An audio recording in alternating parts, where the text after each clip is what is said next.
L'anatomie d'une destinée. Bonjour, Dr Daniel Dupéret, naturopathe quantique.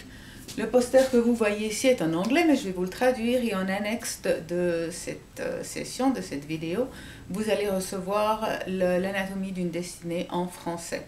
Alors commençons par le bas, en regardant les résultats que vous avez dans votre vie. D'où proviennent ces résultats? Est-ce que vous aimez vos résultats ou pas? D'où proviennent-ils? Des actions que vous avez prises ou que vous n'avez pas prises. Et pourquoi avez-vous pris ces actions? Eh bien, tout simplement à cause des images que vous aviez dans l'esprit, ces images qui vous donnaient des sentiments, des émotions, qui vous donnaient d'autres images, donc là c'est un circuit. Et pourquoi ces images? Eh bien, à cause des pensées que vous aviez. Et les pensées, c'est comme des choses un peu qui flottent dans l'air, et puis qu'on attire. Et pourquoi est-ce qu'on les attire? Parce qu'on a une certaine énergie provenant de nos croyances, de nos programmes. D'où viennent ces programmes? Eh bien, nous sommes nés et nous avions déjà des programmes. Comme lorsque vous achetez un ordinateur, il a déjà des programmes. La même chose, nous avons des programmes de nos ancêtres, pour ceux qui croient en vie antérieure, de vie antérieure, ou dans les cellules de nos grands-parents, de nos arrière-grands-parents. Et ensuite, la vie que nous vivons, tout dépend si nous vivons à Beverly Hills, à Paris, en Chine, nous aurons d'autres croyances, d'autres habitudes. Et puis aussi avec les instituteurs que nous aurons, les professeurs, le prêtre, le pasteur, le rabbi. Tout dépend des figures d'autorité que nous avons autour de nous, de genre de parents que nous avons. Nous allons avoir d'autres croyances que d'autres personnes.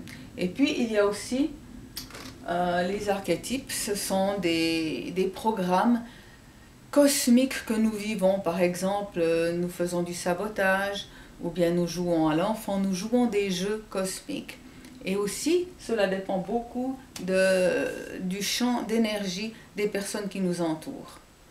On peut commencer par le haut en se disant que lorsque nous sommes nés, nous avions déjà des programmes, des schémas, et ces programmes donnent une certaine énergie, c'est comme des aimants qui attirent des pensées.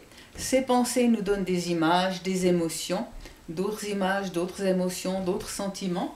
Et à cause de ces images et de ces émotions, nous agissons ou nous n'agissons pas. Et c'est pour ça que nous avons des résultats dans notre vie.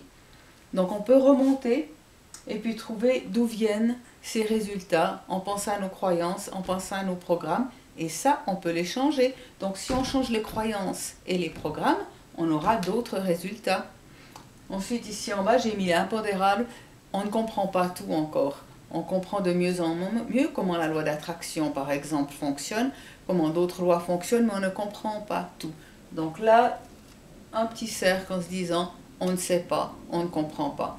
Il y a beaucoup de faits qu'on peut analyser, surtout nos résultats, et en remontant l'échelle, voir pourquoi on a ces résultats. Amusez-vous bien, à bientôt.